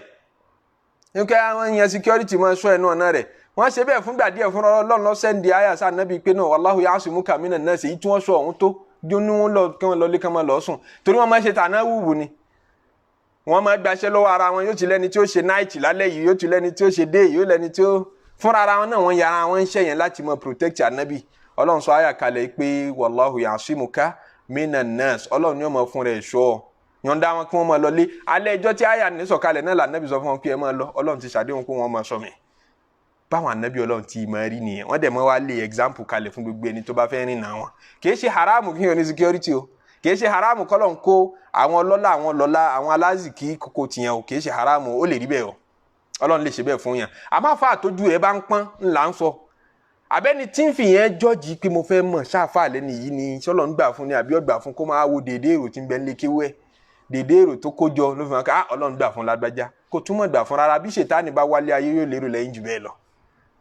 ní ta fẹ́ mọ̀ ni pé quality irú iṣẹ́ wo ni ń jẹ́ Ọlọ́run wá ń rojú àwọn ìjọ anabi Nuh alayhi salatu wa salam tí wọ́n sọ pé ma naraka illa taba'aka alladhina hum araziluna ma naraka taba'aka illa alladhina hum araziluna badi ar-ra'yi àwọn tá a rí tán tẹ̀lé ọ àwọn èèyàn tó yẹ pé arazilu ni wọ́n àwọn arzalu nù wá àwọn èèyàn tí wọ́n máa ránṣẹ́ àwọn èèyàn tí wọ́n wà ní bottom of pyramid àwọn tán wà nísàlẹ̀ ayé pátápátá tẹ́nìkan tẹ̀ wọ́n mọ́lẹ̀ tí ò ní mọ̀ pé òun tẹ̀yàn mọ́lẹ̀ badi ar-ra'yi àwọn tó yẹ sí pé àwọn náà rò ó dáadáa kan tó tẹ̀lé ọ opinion tó bá àbí thought tó bá kọ́kọ́ wá fún yẹn tí yẹn bá fẹ́ ń pẹ́ ṣé ń lọ àbí mọ́ lọ ṣé ń lọ àbí mọ́ lọ ń lọ mo kọ́kọ́ rò pé kí n lọ tẹ́lẹ̀ mo wá padà rò pé kí n mọ́ lọ sórí thought tó kọ́kọ́ wá fún òun náà ń pè ní badi ar-ra'yi àkọ́kọ́ opinion tó kọ́kọ́ wá sí ọkàn ń pé àwọn náà rò ó dáadáa tán bá rò ó dáadáa wọn ò ní tẹ̀lé ọ yẹn àwọn èèyàn náà dandan tá a tún sọ yìí náà wọn ò rò ó dáadáa ní ọlá pé wọn ò kàwé tó wa wọn ò lájú tó wa àwọn ò ní làákàyè tó wa àwa ní làákàyè dáadáa la fi mọ̀ pé náà kò yẹ ká tẹ̀lé ọ ṣé yóò wá jẹ́yàn bíi tiwa lọ́lọ́run wọn ràn sí wa bí.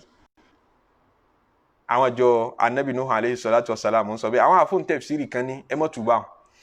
arazilu náà bá dí yàrá ayì òun ní pé àwọn èèyàn náà dandan wa ní tẹ̀lé ọ àwọn ọ̀mọ̀wé ò tẹ̀lé ọ àwọn ọlọ́lẹ́yìn ò tẹ̀lé ọ àwọn onípò nínú àwọn èèyàn wọn ò tẹ̀lé ọ àwọn tó yẹ pé bá dí yàrá ayì ni wọ́n fi tẹ̀lé ọ àwọn tá à ń sọ yìí àwọn náà tẹ̀lé ọ tọkàntọkàn àwọn náà tẹ̀lé ọ bá dí yàrá ayì ni ìta gbangba bá dí ìta bá rí síta tó jẹ́ apparent òun náà ń pè ní tó fojú hàn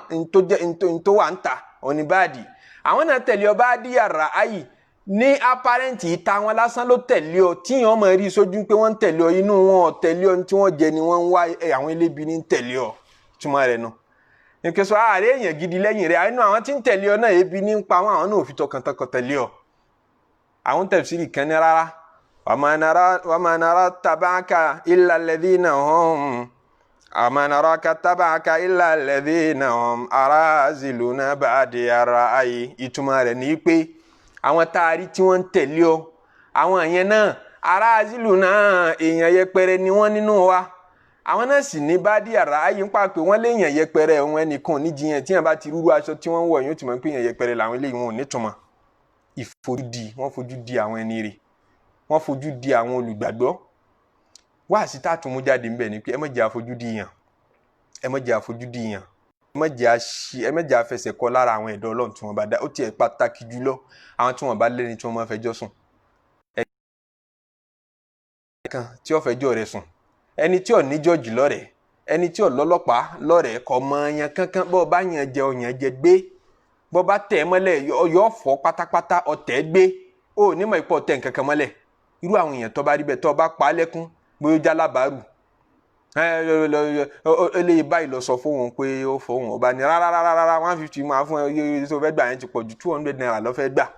ló sì jágbe mọ́ ló sì bá nínú jẹ́. Kò lẹ́ni tí ó fẹjọ́ rẹ̀ sùn tó tọ́, kò nílé ọlọ́pàá, kò lè sùn rẹ̀ lọ kóòtù kankan. Ṣé ẹni tí òrò ń jẹjẹ ní oṣù rẹ̀ lọ kóòtù? Níbo ni ó ti rówó tí ó fi pẹjọ́? Àmọ́ irú àwọn èèyàn bẹ́ẹ̀ lóṣòro ṣẹ́jú. Ṣé ẹni tó bá ti lólùdìjà tó ti mọ àwọn lawyers tó pọ̀ tó mọ kinní kan nírú Nàìjíríà tí gbogbo orú nǹkan bẹ́ẹ̀ ti máa ń ṣàǹfààní kó wà connected kọ́ ọmọ yàn. Ṣẹ́rẹ́ ni tó bá ti rí bẹ́ẹ̀ ń jọ tirú ẹni bẹ́ẹ̀ tó bá bínú ó ṣeéṣe kọ́ lọ́mọ bíjẹ́ torí òun náà ti ló ń bíjà, ó ti yan olùbíjà fún rẹ̀ kí màá sùn rẹ̀ lọ kóòtù máa fọlọ́pàá mú ọ, ó ti bíjà rẹ̀, ó ṣeéṣe kọ́ lọ́mọ bíjẹ́. Bẹ́ẹ̀ ṣe ráwọn tí wọn kì í lẹ́ni tí ó bíjà àwọn tó tayọ Ọlọ́run, ẹ ṣọ́ra àti ṣẹ̀wọ̀n o nínú àwọn ọmọ ọ̀dọ̀ tó gbà tó ń sanwó oṣù fún. Ẹ ṣọ́ra àti ṣẹ̀wọ̀n. Ọmọ tí ń gbélé yín àbúrò bàbá rẹ̀, ọmọ ẹ̀gbọ́n bàbá rẹ̀, tẹ wá kúrò lè mọ̀ ń táwọn ọmọ tiẹ̀ ṣe tí wọ́n kúrò rẹ̀ mọ̀ tẹ̀yìn hàn jẹ́. Ọmọ tó gùn rẹ̀ ń bẹ lọ́wọ́ rẹ̀ tí ò sẹ́ni tó lè bí ọ́. Ẹ ṣọ́ra níbi à ń ṣe Ọlọ́run látara àwọn tó àǹfà. Ẹ má jẹ́ àtẹ̀ wọ́n tẹ̀kùtẹ̀, ẹ má jẹ́ àfojú di Ọlọ́run ọba lára wọn. Ẹ jẹ́ ìpìtàn kékeré kan lọ́gàngán yìí tí ó jẹ́ ìdálẹ́kọ̀ọ́ fún èmi lákọ̀ọ́kọ́ àti gbogbo wa. Nínú tírà al-Imam Ibn Qudama al-Maqdisi ni mo ti rí. Àfà àgbẹ̀sìn nínú àwọn àfà ìlànà school of thought Hanabila táwọn àfà tó lámìlaka nínú Islam òun làfà yìí wà. Àfà àgbà ni, àfóhùn fíkìú ni. Ọkọ̀ tírà kan pè ní al-Mughni, tírà rẹ̀ tó gbajúmọ̀ jù náà. Ọkọ̀ tírà tó pọ̀ ọkọ̀ káfí náà. Al-Mughni yẹn tíyàn bá wo oríṣiríṣi ilé òǹtẹ̀ ní tẹ̀, but ilé òǹtẹ̀ tí yóò tẹ̀ tí yóò ṣe dáadáa around 20 something volumes ní ìwé náà, ìwé tó tóbi. A bá sọ pé ṣẹ̀rí Ọlọ́run, pé èèyàn study ṣẹ̀rí Ọlọ́run láti bẹ̀rẹ̀ dé parí nínú ìwé tó wà most comprehensive references nínú ṣẹ̀rí Ọlọ́run òní Mughni wà. Àwọn àfáà kan ní tírà ṣẹ̀ríà, tírà tí yẹn fi ṣàfà tẹ́síkítọ̀ bá ti ní wọ́n lé mọ́ bá wọn dá sọ̀rọ̀ ẹ̀sìn, mọ́ bá wọn dá sí pé Ọlọ́run sọ pé Ànábì sọ pé eléyìí tọ́ eléyìí ọ̀tọ̀, àlálì ní àrámù ní, mọ́ bá wọn dá sí. Ẹni tírà mẹ́rin náà ni. At-Tamhid ibn Abdul Barr, àfáà tán pè ní al-Hafidhu Abu Umar ibn Abdul Barr, ọkọ̀ tírà kan ó fi ṣe explanation mú àtọ́ Imam Malik tó ń jẹ́ hadith, ó wá fi explain in detail, ó pè ní Tamhid, around 17 volumes ni. Òǹtẹ̀ tuntun tí tahqiq Dr. Bashar Awad tó ṣẹ̀ṣẹ̀ jáde. Ẹni tírà òun làkọ́kọ́. Izzuddin Abdulsalam ó ní kí n tó lè gbára mi láàfáà kó tó di pé mi balẹ̀ àti máa ṣe fatiwa fáwọn èèyàn àfìgbà tí mo ní tírà yìí ńlé. Mo ṣẹ̀ṣẹ̀ wá gbà pé ó dà pé mo ti tó láti máa ṣe fatiwa nísìn. Nínú àwọn tírà tó tóbi jù nínú Islam ó jẹ́ kan. Wọ́n ní tírà kejì tó gbọ́dọ̀ mọ́ nílé tó bá fẹ́ bá wọn dá sí kí l'Ọlọ́run àtànábì sọ. Òun ni Sunanu Kubra Bayhaqi, Kitabu Sunanul Kabir ti al-Imam Abubakar al-Bayhaqi. Gbogbo Ọlọ́run wí, ànábì wí, Ọlọ́run wí, ànábì wí lérí ṣe má ṣe ẹ̀sìn ńlọ́dúnyànjú àti kójọ. Ó di méjì. Tírà kẹta òun ni Mughni tàfà tá ń sọ̀rọ̀ rẹ̀ yìí tí Ibn Qudama wọ́n lò gbọ́dọ̀ mọ́ nílé tó bá fẹ́ bá wọn dá sí ọ̀rọ̀ tí ń lọ lérí Ọlọ́run sọ pé ànábì sọ pé. Tírà kẹrin àwọn kan ní Muhalla ibn Hazm, àwọn kan ní rárá Majmu' al-Imam an-Nawawi tó fi ṣe sharhu Muhadhab. Kí mò ń try láti sọ ní pàtàkì àfà tó ní tírà yìí. Ó pè ní Ar-Riqqatu wal-Buka', tírà tí yàn ká tẹ́mìrì ọ̀rọ̀ tí ó dẹ̀ tún mọ́ sunkún fọ́lọ́run. Ó kó oríṣiríṣi ìtàn jọ síbẹ̀ bó ṣe jáfa àgbà nínú ìlànà ṣẹ̀ríà ló tún já fóun wá sí. Ìtàn kan tó wá pa nípa Abdullahi ibn Mubarak òun ni mo fẹ́ ká gbé yẹ̀wò ń bí pé ká mọ́ fojú dìyàn. Wọ́n lọ́lọ́wọ́n ọba ọ̀jọ̀gbọ́n kan ní akhbar Allahu thalathan fi thalath, Ọlọ́run tọ́jú nǹkan mẹ́ta kan sínú mẹ́ta. Ó wá dákọ̀ mẹ́tẹ̀ẹ̀ta nínú mẹ́ta tó dákọ̀ ní wa awliya'ahu fi khalqihi, Ọlọ́run tọ́jú àwọn wàlí rẹ̀, àwọn tí ń tijú nínú ayé ó tọ́jú wọn sínú àwọn ẹ̀dá. Fala tahqiranna min al-khalqi ahada. Torí bẹ́ẹ̀ má fojú di ẹ̀dá kankan nínú ọkùnrin, má fojú di ẹnì kankan nínú obìnrin kódà má fojú di kèfèrí ọ̀dọ́ mi má fojú di kèfèrí tí ò mọ Ọlọ́run má fojú di rárá sórí ìṣẹ̀dá tọ́lọ́run dá wa ọmọ ànábì Adam Ọlọ́run tọ́jú àwọn nǹkan tó pọ̀ sọ̀rọ̀ sára ọmọ ànábì Adam tí ọmọ ànábì Adam fún rẹ̀ gan onímọ̀ pé eye tó tóbi báyìí lọ́lọ́run gbé pamọ́ sára òun bẹ́ẹ̀ ni watahsabu annaka jurmun saghirun wa fika antawal alamul akbaru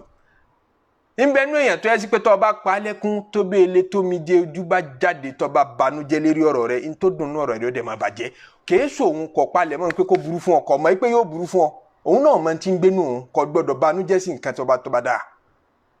ètò tọ́lọ̀ ń ṣe nípa ènìyàn kò nídìí kó jẹ́ aládùúà kò nídìí kó jẹ́ mùsùlùmí kò nídìí kó jẹ́ múmìnì ó jẹ́ kèfèrí kò mátà irinṣẹ́ ńláńlá kan bẹ lára ẹ̀ tóun náà mọ̀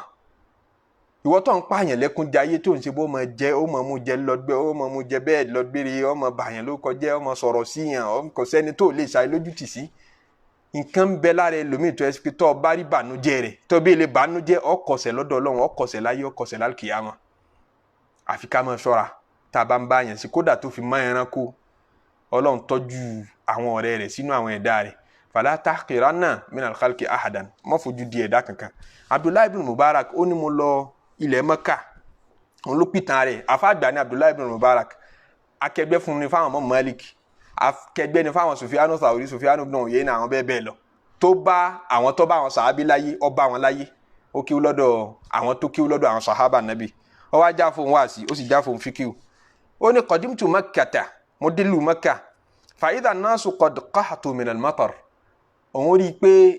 ilẹ̀ gbẹ àsìkò ọ̀dá ni àwọn èèyàn ń wójò wọ́n bẹ́lọ́n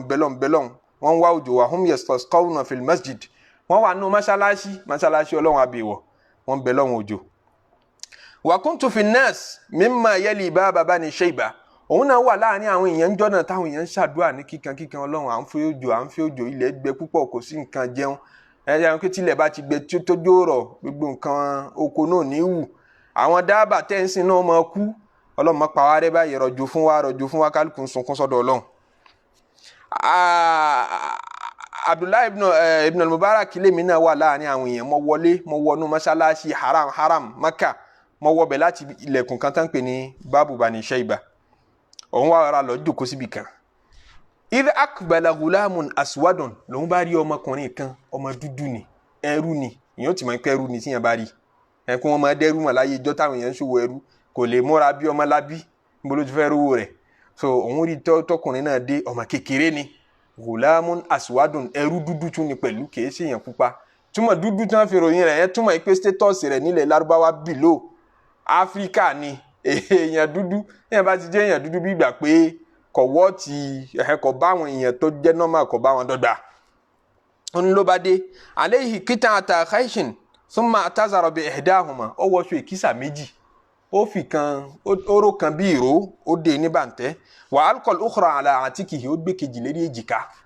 aṣọ ọrùn rẹ̀ ti gbó aṣọ dọ̀tí aṣọ tẹ́nìkan sọ pé jẹ́ máa faṣọ yìí nulẹ̀ kódà tẹ́lẹ̀ mi sọ pé ó dọ̀tí láti fi nulẹ̀ mi ò lè máa fi rú eléyìí gan nulẹ̀ nù lè mi lọ́wọ́ sára lọ́ba dé fasọ́ra fi mawdin khafiyin ila janibi lọ́ba ọ̀rá jókòó síbi kan tó pamọ́ lẹ́gbẹ̀ẹ́ mi nígbà tí ó dẹ̀ mọ bí mi náà ṣe jẹ́ àfa àgbàlẹ̀ ni tá à ń sọ yìí kò dáa mọ̀ arákùnrin yìí wá jókòó sí ẹ̀gbẹ́ kan ẹrú ni fasemituhu yekul ó ní mo gbọ́ tí ń sọ pé ilahi olúwa mi o kálukú ń bẹ lọ́hùn ọlọ́run rọ̀jò fún wa wọ́n ti ń bẹ lọ́hùn àìmọye ijọ́ tọ́lọ́hùn ò tí ì gbà eléyìí wá dé ó sì ra jókòó sí kọ́nà kan ni wọ́n á sọ pé ilahi Abdullahi ibn Mubarak ní òun tẹ́tí gbọ́ bí ṣe ń ṣàdúrà pé olúwa mi o akhalaqatil wujuha kathratu dhunub ọ̀pọ̀lọpọ̀ ẹ̀ṣẹ̀ tá a ti ṣẹ̀ ó ti jẹ́ kójú wo dọ̀tí ó sì jẹ́ kójú wo gbó níwájú Ọlọ́run wa masawi'ul a'mal àtọ̀rọ̀bù àti wàbù tí ọ̀dà wa qad mana'tana ghaytha sama òjò sánmọ̀ tó yẹ kó rọ̀ kọjá àlùbáríkà fún wa òjò náà rọ̀ nítorí pẹ́ṣẹ̀ wa pọ̀ litu adibal khaliqata bidhalika ó fẹ́ fi kọ́ wa lẹ́kọ̀ọ́ ó fẹ́ fi bá wa wí ní ìwọ Ọlọ́run fa as'aluka ya haliman ìwọ ọba onísùúrù mò ń pè ọ́ ní dédé àsìkò yìí mò ń bẹ̀ ọ́ dha anatin ọba pẹ̀lẹ́pẹ̀lẹ́ ya man la ya'rifu ibaduhu minhu illa al-jamil mo pè wọ́n ọba tó yẹ sí pé gbogbo àwọn ẹ̀dá rẹ̀ tóun ti má bá ṣe ṣe ọ́ tó náà àánú ìkẹ́lẹ̀ ọmọ fi bá wọn lò isqihim ó yẹ ọba mi bá mi fún wọn lómi báyìí as-sa'ata nísinsìn ìwí bẹ́ẹ̀ Abdullahi ibn Mubarak ní falam yazal yaqulu sa'ata kò yé tẹnumọ́ àsán ìsinsìn ó tún dásìkò fọlọ́n ìsinsìn ní kọ́mọ́ ọ̀rọ̀ ìsinsìnyí ni kó máa rọ̀ hatta stawat bilgamami wa aqbala al-mataru min kulli makan títí tí ojú sánmà fi yípo tó fi yí padà gbogbo nǹkan tó funfun lójú sánmà dúdú lẹ́ẹ̀kan náà ní òjò yìí bá bẹ̀rẹ̀ nísìn tẹnumọ́ pé ó yá Ọlọ́run àsán àtà ìsinsìn àsán àtà kó máa rọ̀ báyìí àwọn èèyàn mọ̀ òun nìkan tóun kángun síbi tó wà lòun gbọ́ lòun wò yìí pé àwọn èèyàn báyìí sì kù láyé tí wọ́n sọ fọ́lọ́run pé bá a ti fẹ́ kó rí nísinsìn tí ó dẹ̀ máa rí bẹ́ẹ̀ ẹrú lásán ni èkísà lọ́wọ́ ẹ̀ má gbàgbé. Abdullahi Mubarak nígbà tó ń rí ìṣẹ̀lẹ̀ yìí fa akhastu abuki lòun bá bẹ̀rẹ̀ sí ni máa sunkún ní pé àwa làwọn èèyàn mọ̀ láàfáà gbà àwa làwọn èèyàn mọ̀ lólókìkí àwa làwọn èèyàn ṣe bí gbogbo yẹn ti tán sọ́dọ̀ wa àṣé nínú ẹni tá a tiẹ̀ wò tá a sọ pé lè yọ ọ̀já mọ̀ kankan tá a yàn jẹ tá a sọ pé kò sẹ́ni tó fẹ́ bí jẹ́ ẹ̀ àsọlọ̀ ń tọ́jú nǹkan sí wọn lọ́dọ̀ fa akhastu abuki òun ọmọdé tí omi ẹkún bẹ̀rẹ̀ sí ni máa jáde lójú òun sunkún il qama ndatarakùnrin yìí dìde ìyẹn ọmọ ẹrú ọmọ kékeré wọn pé ó ẹrú ni èèyàn dúdú ni fatabatuhu òun bá tẹ̀lé òun tẹ̀lé hatta araftu mawdi'ahu títí tóun fi tẹ̀lé tóun fi mọ ibi tí ń gbé ń pé ilé tó wọ̀ ni ilé tí ń gbé ni òun mọ̀ tẹ̀lé láti lè mọ ibi tí ń gbé. fajitu ila Fudayl ibn Iyad lẹ́yìn tóun mú tọkàn òun balẹ̀ kí mo ti mọ ibi tí ń gbé mo ti rá àdírẹ́sì rẹ̀ ńlọ òun wá lọ sọ́dọ̀ Fudayl ibn Iyad fẹ́ni tí ó bá mọ Fudayl ibn Iyad nínú àwọn àfáà àgbẹ̀ ẹ̀sìn tóun náà live lásìkò náà ńlọ́wà olùjọ́sìn ni àwọn àfáà àgbààgbà aráyé sá gẹ́gẹ́gẹ́gẹ́ nìyẹn bá a bá ń pẹ́ àwọn kan làgbààgbà ń súfì àwọn tẹ́jáde àgbà náà là ń dákọ̀ yìí Fudayl ibn Iyad rahimahumullahu jami'an. òun bá dọ́dọ̀ Fudayl ibn Iyad lòun bá sọ fún pé nígbà tóun dọ́dọ̀ rẹ̀ fúnra ẹ̀ ló béèrè kí má lè ara kàkẹ́ ìbàn Abdullahi ibn Mubarak mo rí ìbànújẹ́ lójú rẹ̀ èyí ṣe tóun wò báyìí kí ló ṣẹlẹ̀ kí ló ṣe ọ́ qultu òun bá sọ fún pé sabaqana ilayhi ghayruna fatawallahu dunana àwọn kan ti já wa lẹ̀ níbi ojú ọ̀nà tá a rìn yìí ń pa àdọ̀rẹ́ Ọlọ́run àwọn kan ti fi pẹ̀lẹ́pẹ̀lẹ́ já wa ju ẹ̀yìn wọ́n ti fatawallahu dunana àwọn kan tí ò tó wa wọ́n ti rọ́ Ọlọ́run ọba wọ̀ jù wá lọ. Qala wa ma dhaka ó ní gbogbo ìwé tó ń pa yóò yé mi ta ni ó já wa jù lẹ̀ ọ̀nà wo láàrin tán já wa jù lẹ̀ ń bẹ̀. Faqasastu alayhi al-qissata lòun bá pìtàn ọmọ tóun rí kàyéfì tọ́ṣẹlẹ̀ ń pé nísinsìnyí ó wí fọ́lọ́run kò sì tó láàrin ìṣẹ́jú kan òjò sì bẹ̀rẹ̀ sí ní rọ̀ nísìn fọwọ́ lálẹ́ fọ́lọ́run pé ìsín àfẹ́ra kójú máa rọ̀. Faqasastu alayhi al-qissata nígbà tó ń pìtàn fún Fudayl ibn Iyad fasah ní Fudayl náà bá pariwo pé àwọn èèyàn bẹ́ẹ̀ ṣiṣẹ́ kù láyé wasaqat ó jábọ́ lérí ibi tó jòkó. Wa qala wayhaka ya ibn al-Mubarak ó ní ọmọ Mubarak khuzni ilayhi ó yá mú mi dọ́dọ̀ ọmọ náà mo fẹ́ débẹ̀ ń sìn kó bá bẹ lọ́n kó ṣàdúrà fún mi. Qultu òun sọ fún pé qad daqal waqtu àsìkò ti lọ lẹ́nìí wa sa'abhath an sha'nihi máa fi pẹ̀lẹ́pẹ̀lẹ́ wádìí ẹ̀ mo ti wádìí ilé tí ń gbé mo ti mọ ibi tí ń gbé a máa sọ̀rọ̀ lérí ọ̀rọ̀ rẹ̀ tó bá di lọ́la. Falamma kana min ghadin ìgbà tó dijọ́ kejì ó ní sallaytul ghadat mo kírun àsùbá wa kharajtu uridul mawdi'a mo wá jáde pé ilé rẹ̀ tí mo tọpa rẹ̀ dé lánàá yẹn mo fẹ́ wá lọ bẹ̀ mo fẹ́ rí àṣírí ọmọ yìí. wa idha shaykhun kabirun ala al-bab lòun bá rí àgbàlagbà kan lẹ́nu ọ̀nà lé yẹn qad busita lahu wa huwa jalis wọ́n tẹ̀tẹ̀ fún eré ìjókòó ló wà ajá pé olówó rẹ̀ tó nílé gẹ́gẹ́ ní orí yẹn. falamma ra'ani ńgbà tí arákùnrin bàbá yìí rí mi ńgbà tí mi sì jẹ́ ìgbàjúmọ̀ èèyàn Abdullahi ibn Mubarak àwọn èèyàn ńláńlá mọ̀ pé àfa àgbà ní. àrọ́fà ni ó dá mi mọ̀lẹ́ kan náà wa qala marhaban ya aba Abdurrahman ó ní àfa àgbà Abdullahi Mubarak kílẹ̀ wá ṣe ń lé wa ẹ káàbọ̀. fakultu òun bá ní istashtu ila gulamin aswadin ẹrú kan tó jẹ́ dúdú ni mo ní bùkátà sí. bàbá tó kó àwọn ẹrú yìí sílé máa ṣòwò ẹrú ń tiẹ̀ ó lẹ́rú tó pọ̀ nílé ilé yẹn lọ́mọ yẹn wọ̀ lọ lánàá. qala ni bàbá yìí bá ní naam indi idda òun ní wọn lóríṣiríṣi fakhtar ayyahum shi't ló bá ń pè wọ́n lẹ́yọ̀kọ̀ọ̀kan fasaha ya gulam ó ní ọmọ kan bẹ̀ wọ́n bá ń jáde lẹ́yọ̀kọ̀ọ̀kan fa kharaja gulamun jalad arákùnrin kan ọmọ kan bá jáde ẹrú lòun náà ó nígẹ̀ ó lára dáadáa ní bàbá ní bá ń sọ fún un pé hada mahmudul akiba eléyìí ní kọ́ra ardohu laka inú mi dùn sí i wọ́n mú lọ bàbá ń sọ bẹ́ẹ̀ fún Abdullahi Mubarak fakultu laysa hada hajati eléyìí tí ń wakọ̀ yìí àwọn ọmọ sangun dáadáa ọmọ lè ṣiṣẹ́ náà yìí tí ń wakọ̀ yìí famazala yukhruju li wahidan kò yẹ kó gbòòyìn mú wọn jáde lẹ́yọ kọ̀ọ̀kan ń pè wọ́n jáde ẹrú ń jáde sí mi lẹ́yọ kọ̀ọ̀kan ìgbà tí yìí tí ń fẹ́ ò tí ì jáde hatta akharaja ilayya al-ghulam títí tọ́mọ tí ń wá yẹn fi jáde falama absortuhu ńgbà tí mo rí bádàrá tí àyìn náà yà ń lójú mi ló bá bẹ̀rẹ̀ sí ní dàmí lẹ́ẹ̀kan náà pé ọmọ àná yìí náà tún ni òun ọmọdà tó ju òun tún bẹ̀rẹ̀ sí ni máa dami tóun sunkún fajalast lòun bá jòkó faqala hadha huwa bàbá yẹn wá ń béèrè pé sẹ́ni tó ń wá ní sẹ́ni tó wá tẹ́ ọlọ́run ni fakultu náà mò ń lọ́mọ tó ń wá gangan náà ni faqala laysa ila bay'ihi sabil bàbá tó ní olówó rẹ̀ ní èmi ò lè ta eléyìí fún ọ o ẹ̀dọ́ nǹkan bàbá tó ní olówó rẹ̀ náà ni mi ò lè ta á fakultu lima òun wá béèrè ìyẹn Abdullahi ibn Mubarak ni mo béèrè lọ́wọ́ rẹ̀ pé èyí ṣe tó lè ta bàbá tó ní tó ní tó jólówó rẹ̀ ní qad tabaraktu bí mawdihi fi hadhihi dar ìbágbé mi àtọmọ yìí ó lálùbáríkà púpọ̀ ìbágbé mi àtọmọ yìí ẹrú ni tòótọ́ àmọ́ láti ìgbà tó ti dáṣẹ̀ wọnú ilé mi yìí àìmí náà mọ̀ sórí yàtọ̀ ọmọ yìí mo fura sí pé kì í ṣọmọ lásán ẹ̀yìn lè taru ọmọ báyìí dákun má bínú wàdákà annahu la yarza'uni minhu shay òun ò sì rà burú láti ìgbà tọmọ yìí ti dáṣẹ̀ wọlé yìí ilé ìdílé àlùbáríkà ó dílé ọlá fóun fakultu Abdullahi ibn Mubarak ni mo béèrè pé min aina ta'amuhu kí wá ní jẹ mo fẹ́ mọ̀ nípa ọmọ yìí dáadáa bó ní ṣe jẹ bó ní ṣe mu kí ní ṣe gangan olówó rẹ̀ wá bẹ̀rẹ̀ sí ní ròyìn rẹ̀ iṣẹ́ tí mo ń ṣe lóòjọ́ ó ní gbogbo iṣẹ́ tí ń ṣe lóòjọ́ náà kọ̀tayọkọ́ ta nǹkan kọ́ra nǹkan tó bá sì tà ẹ́ náà kì í rí ju ní sudani kan lọ owó tí lárúbá ń pè ní dáníkù owó tó kéré bí kápé kọ́bọ̀ bí kọ́bọ̀ ṣe jẹ́ sí náírà ní dáníkù jẹ́ sí dínà dirham ńjọ́ náà dáníkù owó kékeré ẹni náà ni mo fi jẹun lóòjọ́ ẹ̀kan sì ni mo jẹun lójúmọ́ tó bá dẹ̀ tí ńjọ́ tó bá pawó yẹn náà ni ó jẹ ńjọ́ tí ó bá pawó kò jẹ nǹkan kan olówó rẹ̀ bẹ̀rẹ̀ sí ni mo ròyìn bí ṣe jẹ bí ṣe mu ó ní àmọ́ o wa akhbarani anna al-ghulama la yanam Abdullahi ibn Mubarak nínú tó lówó rẹ̀ tún sọ fún mi pé kì í sùn lóru mọ́júmọ́ kì í sùn lóru gbogbo ẹrú yòókù bá sùn yóò kàn ọ̀rá dákẹ́ síbi kan yóò máa wí kíní kan yóò máa jẹnu ní máa ti ń wí wala yaxtalitu bi ahadin minhum kò sì ní rò pọ̀pọ̀ mẹ́wọ̀n ẹrú mi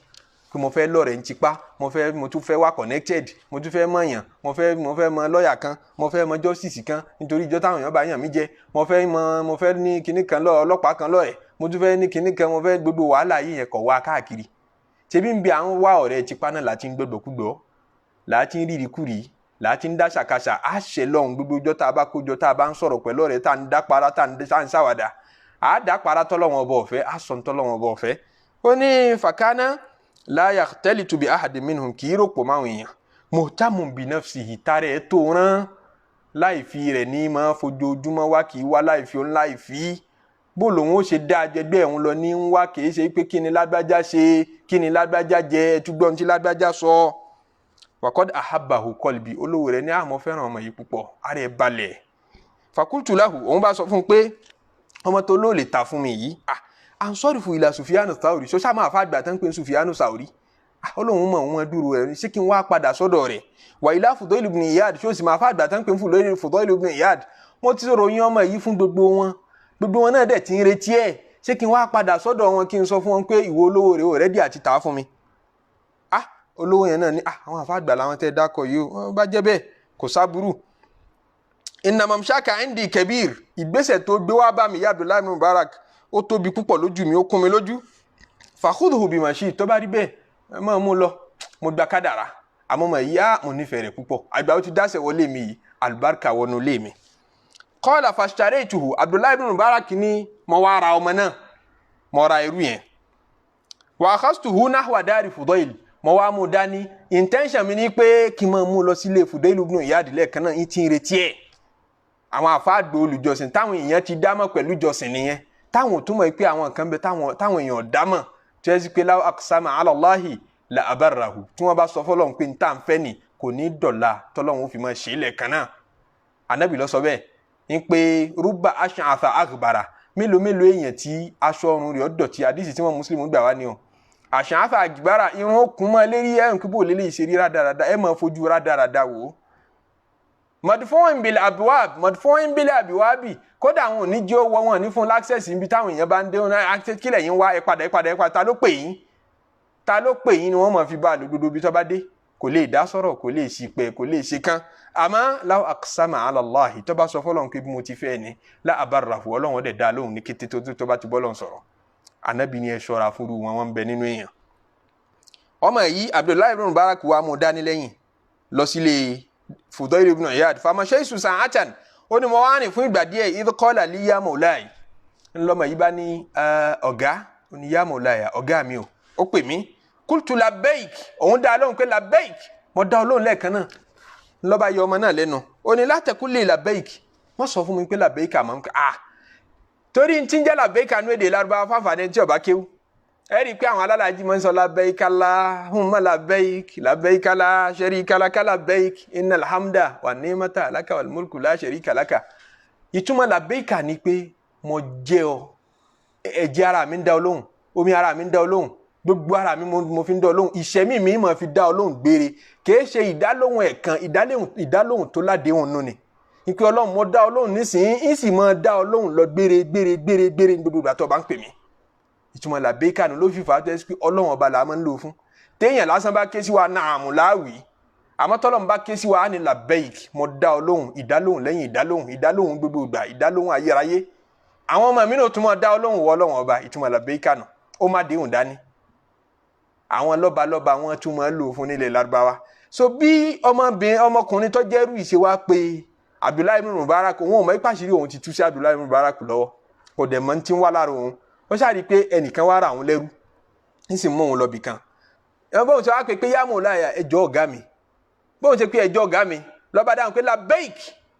òun tún ọ dá lóhùn lẹ́yìn àwọn lọ́balọ́ba wọn máa dá lóhùn bẹ́ẹ̀ ló wá ya ọmọ yẹn lẹ́nu kí wọ́n la taqul labbaik ẹ má sọ báwọn fún mi mọ́ ẹ ti gbàgbé pẹ́rú ni mí ni fa innal abda awla an yulabbiya minal mawla ẹrú ló yẹ kí èmi nínú ẹ kí n máa dá inú báwọn tẹ bá pè mí kò yẹ kẹ́yìn tún mọ wíwá fún mi qultu hajatuka ya habibi Abdullahi ibn Mubarak ní kò yé wọ olólùfẹ́ mi kí ló fẹ́ wọ́n ń bá ń ṣe bí ìyàwó àṣẹ̀ṣẹ̀fẹ́ qala ana da'iful badan ó ní tí mo fẹ́ sọ fún yín ni pé mo lẹ bẹ́ẹ̀ ṣe rí mi sí ẹrú tó lẹni mi la utikul khidmata mi ò lè ràn yín lọ́wọ́ bá ń ṣiṣẹ́ létò nǹkan wa fi gairi kana sa'atun bá dẹ̀ nínú àwọn ẹrú tí wọ́n ní kan jáde sí ilẹ̀ kan àwọn kan ń bẹ tí wọ́n lára dáadáa wọ́n lè ṣiṣẹ́ kò ní òun mi kẹ́ ẹ mú mi délé kẹ́ ẹ máa bẹ̀ mí iṣẹ́ tí yóò mọ̀ pọ̀ kẹ́ máa rí i pé ara mi lẹ ìní lè ṣe é láǹfààní àti padà mú àwọn ẹrú tí wọ́n légun dáadáa. fakult Abdullahi Mubarak ní la yarani Allahu tabaraka wa ta'ala wa ana astakdimuka ọlọ́run ò ní jẹ́ láéláé ń pé màá rìn iṣẹ́ ọlọ́run ò ní jẹ́ ránṣẹ́ ọlọ́run ò ní jẹ́ ránṣẹ́ walakin ashtariya laka manzilan mo pè ọ́ mo ra ọ́ kúrò níbẹ̀ yẹn lẹ́rú nítorí kí n lè kọ́lé fún ọ ni mo fẹ́ ra lé fún ọ ni ẹgbẹ́ mi mo fẹ́ ra lé fún ọ wá uzawijaka mo sì fẹ́ mo fẹ́ fìyàwó fún ọ mo fẹ́ kó bẹ̀rẹ̀ new life ọ̀wọ́ tí kò jẹ́rú rárá wa ukhudimuka ana binafsi èmi gangan fúnra mi mo fẹ́ sọ́ra mi dẹ́rú rẹ tọ́mọ ara mi ń ṣẹ́ ńlárakùnrin yẹn fàbákà ọmọ ẹrú yẹn bá bẹ̀rẹ̀ sí ní sunkún fàbákà ló bá bẹ̀rẹ̀ sí ní sunkún fakultu lahu ma yubkik kí ni pọ́ lẹ́kún mo fẹ́ gbé ọ sáyé ni mo fẹ́ ṣayé fún ọ tọ́lá Abdullahi ibn Mubarak àáfà tó tún lówó lọ́wọ́ ni lásìkò rẹ̀ àáfà gbọ́n fíkìú ni àáfà gbà aládìsí ni ó tún wá já àáfà tí ó lówó lọ́wọ́ tí mo fọdọọdún ṣe hajj ó sì jẹ́ olùjọ́sìn tí mo jọ́sìn fọlọ́wọ́n ọba gẹ̀záhìdù ni ó ní mo fẹ́ kọ́lé fún ọ mo fẹ́ tẹ́ ọ sí rẹpẹtẹ ní irú rẹ̀ yóò wọ́ ti kọ jẹ́rú ọmọ ntọ́lọ̀ ntọ́jú sí ọ lára ńlọrọ̀ lọ́mọ yìí bá bẹ̀rẹ̀ sí ní sunkún kọ́ọ̀là Ibn Mubarak ní ìgbà tó ń wá bí pé kí ni ń pọ́ lẹ́kún ọmọ níní anta lam taf'al bi hadha illa wa qad ra'ayta ba'da muttasalati billahi azza wa jal ó dá mi lójú pé ó finú fẹ́ dọ̀fẹ́ ṣe gbogbo tó ló ṣe fún mi yìí ó kọ́lé fún mi ó fún mi ìyàwó ó tún wá tẹ́ mi sí rẹpẹtẹ ìwọ náà tún máa wá ṣe bọ̀ yìí sì mí fúnra rẹ̀ ó dá mi lójú pé kì í ṣe pé ó kàn finú fẹ́ dọ̀fẹ́ ṣe bẹ́ẹ̀ ó ti ká mi mọ́ bí tí n ti ń bolúwa mi sọ̀rọ̀ ni n táwọn èèyàn mọ̀ ń pa mi tó jáṣìírí mi àtọ́lọ́hún ó ti tú sí ọ lọ́wọ́ ni ṣe mọ̀ pé njọ́ tí wọ́n pàdé ní haram ọmọ yìí ò kíyèsí Abdullahi ibn Mubarak lòun kíyèsí pé ọmọ yìí ń sọ fọlọ́hún lẹ́ẹ̀kan náà ọlọ́run sì ń gbọ́ ó sì dáhùn ọmọ yìí ọlọ́run tọ́jú nǹkan sí lára wà ilà falima ikhtartani olóhùn wọn dà náà ọmọ yẹn ń sọ bẹ́ẹ̀ pé òun wọn dà náà bí ẹ bá ṣe bẹ́ẹ̀ ni wọ́n máa àwọn ẹrú gidi jáde tí wọ́n lè ṣiṣẹ́ tí wọ́n ní egungun jù mí lọ náwó sí kankan nu wọn èmi tí mo jọ́lẹ̀ nu wọn lọ́wọ́ náwó sí. fakultu lahu Abdullahi ibn Mubarak wa ni laysa bika hajatun illa hadha ó ní rárá wọn ò ní bùkátà kankan ó ń tọ́ ẹ̀ láti cover up ó ní bùkátà kankan wọn kàn rọ̀ ọ́nà lásán ni faqala li ńlọmọ ẹrú yẹn bá ní sa'altuka billah mo fọlọ́n bí ọ illa akhbartani mo fẹ́ kó jẹ́wọ́ fún mi kí lórí gan tó fi ní àfẹ̀mí lọ́fẹ́ rà faqultu bi ijabati da'watika òun wá jẹ́wọ́ fún pé àdúà tó ṣe lánàá ní haramu má jẹ́ ntàn ẹ̀gbẹ́ rẹ̀ mọ́ wa ó rí mi èmi ń gbọ́ gbogbo tó wí bó ti ń sọ fọ́lọ́run pé nísìn kójú máa rọ̀ tọ́lọ́run sì ń rọ̀jò lẹ́ẹ̀kan náà ń ló kún mi lójú o mo fi wò pé eléyìí ìṣẹ̀rú lásán mo gbọ́dọ̀ wá bí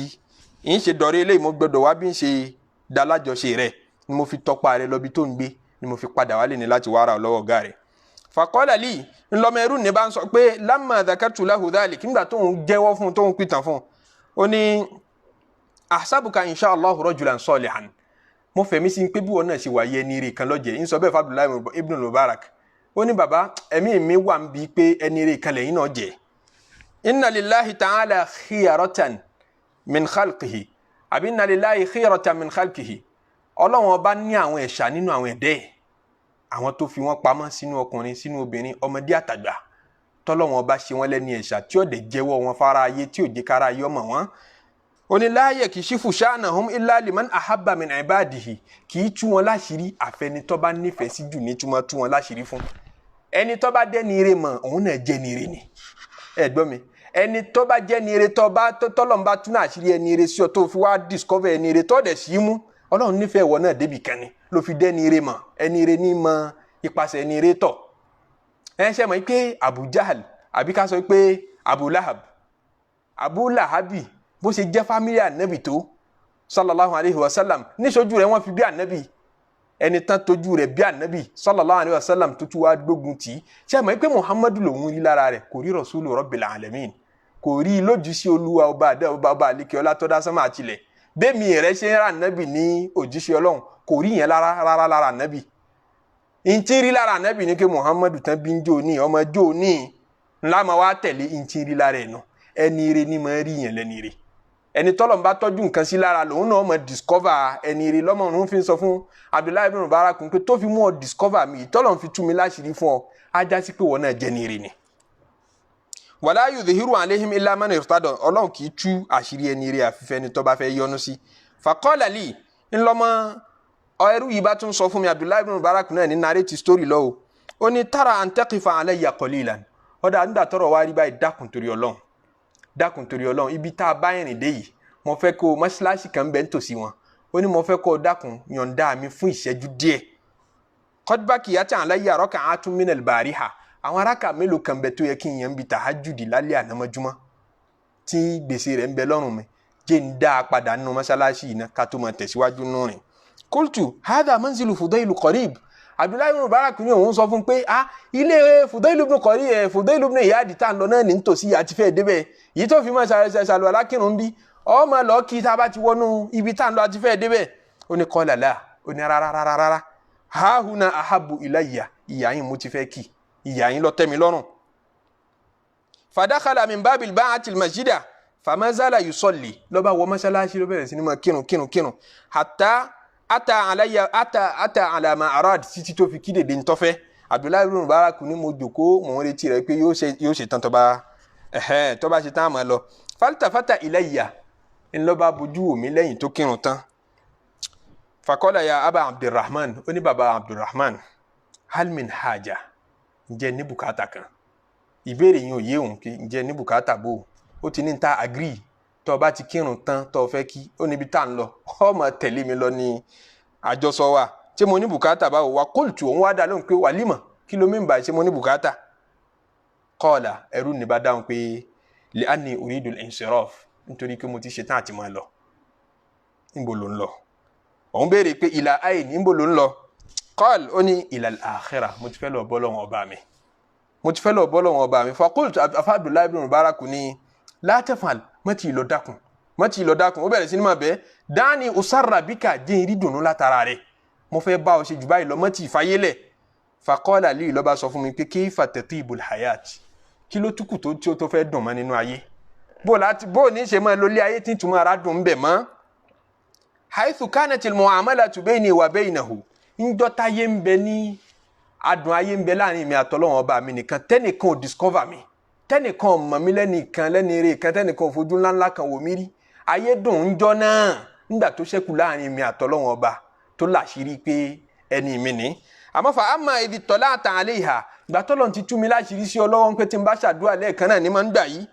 fàṣàyẹ tọ́lẹ̀ wọn àlẹ́ hàgẹ̀ ìrúkà ó dá mi lójú pé kò ní jẹ́wọ́ nìkan lọ́mọ àṣírí mi ó kárí gbogbo ayé àwọn èèyàn máa sọ mí dàfà aládùá ẹ wá bá abẹ lọ́hùn ẹ máa bẹ fìtínà wà dé kò ní jẹ́mi àtọ́lọ́ nìkan là ń dòwò papọ̀ mọ́ àwọn èèyàn dá sí bísínẹ́sì yìí wàlà hajjata li fi dhalik èyí ò sì kọ́ lèmi bùkátà èyí tẹ̀mí rẹ̀ máa ń wá gangan pé kí èrò máa pọ̀ lẹ́nu ọ̀nà wa kán ní kí wọ́n bá bùkátà wa ní tán bá dẹ̀ ti bá dé bá ti tẹ́wọ́ fún wọn báyìí Ọlọ́run ń gbà á lẹ́ẹ̀kan náà èmi ò máa fi proud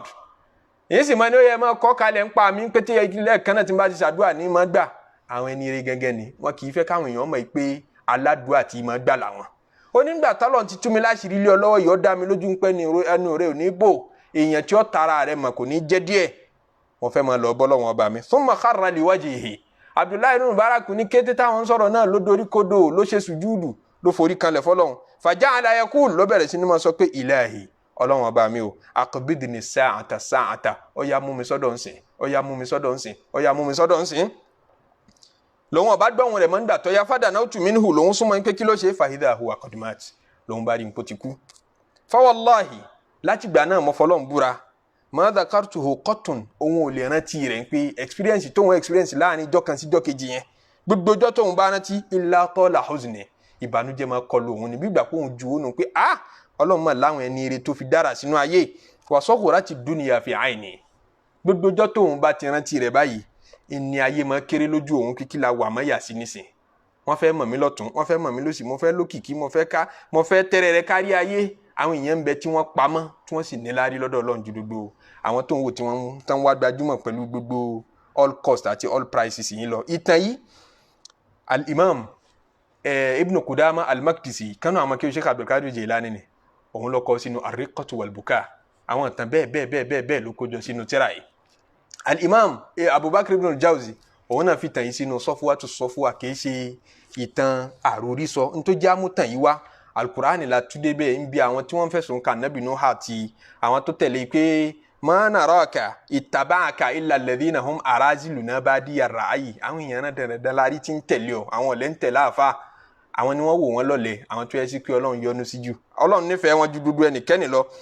wọ́n ní wa ma nara lakum alayna min fadlin àárín tẹ́ fi jù wá lọ àárín tẹ́ fi lọ́lá jù wá lọ ẹ̀ lówó lọ́wọ́ ẹ̀ lọ́lá jù wá lọ ẹ̀ kàwé jù wá lọ tọ́lọ́ wọn bá tiẹ̀ bẹ́ẹ̀ nìkan ló jíṣẹ́ dìde yóò jẹ́rù wa yìí ta lówó lọ́wọ́ àwa bọ̀rọ̀ kìíní èèyàn. bal nadhunnukum kadhibin kódà ń tọ́kàn wa sọ fún wa ní pé onírọ́ ni wọ́n pe Ànábì Nuh ní onírọ́ wọ́n pe dodo àwọn tó ń tẹ̀lé ní onírọ́ àwọn tafsiri kan ní rárá bal nadhunnukum kadhibin ìtumọ̀ ẹ̀ ní pé ẹ̀ ń tanra yín ní ọjà rẹ̀ gbogbo àwọn tó ń tẹ̀lé ọ̀hún náà gbà fún ọ dodo yín jọ ń tura yín jẹ ni wọ́n sọ bẹ́ẹ̀ fún Ànábì Nuh ẹ̀ já dáa dúró báyìí àsìkò tá a máa fi ṣe tafsiri tí ó ti pé ó ti lé díẹ̀ a máa tẹ̀síwájú pẹ̀lẹ́pẹ̀lẹ́ pẹ̀lú gbọ́lọ́n ọlọ́mọṣà wọlá àlùbáríkà súrátù Hud tí a tọ̀ léni àyà kan péré la rí tọ́ ń bẹ̀ léni ọlọ́mọṣà jẹ́ kí ìmọ̀lẹ̀ rẹ̀ ó bò wá dàrú fi tún ìgbésí ayé wa ṣe fi tún alkiyama wa ṣe ọlá la ilaha illallah ọlá muhammad rasulullah ọlá sallallahu alayhi wa sallam tíyẹn bá gbọ́rọ̀ àwọn ẹni ọlọ́run ẹ̀mí yẹn ọ̀gá yìí pé ń bò làwa tí ì báṣẹ́ dé báyìí kí làwa náà kí ló fẹ́ kàn ìgbésí ayé wa ṣẹ́nu lásán láàmú fi jókòó olóko àfà àbá náà padà rí nǹkan ṣe ọlọ́run jẹ́ àdí dáadáa ṣe o ọlọ́run gbà wá lẹ́rú fi wá sínú àwọn awliya Allah fi wá sínú àwọn ẹni rere fi wá sínú àwọn muqarrabin àwọn tó súnmọ́dọ̀ àwọn tó sọ̀dọ̀ rẹ̀ ọlọ́mọṣà sọ wá dọ̀rẹ́ ọ̀rọ̀ tá a mọ̀ sọ tá a fi dọ̀rẹ́ rẹ̀ ìwà tá a mọ̀ wù tá a fi dọ̀rẹ́ rẹ̀ ìjọsìn tá a mọ̀ ṣe tá a fi dọ̀rẹ́ rẹ̀ ọlọ́mọṣà mọ̀ fẹsẹ̀ wà lẹ́nà rẹ̀ wala la ilaha illallah wala muhammadu rasulullah wala sallallahu alayhi wa sallam subhana rabbika rabbil izzati amma yasifun wa salamun ala al mursalin walhamdulillahi rabbil alamin.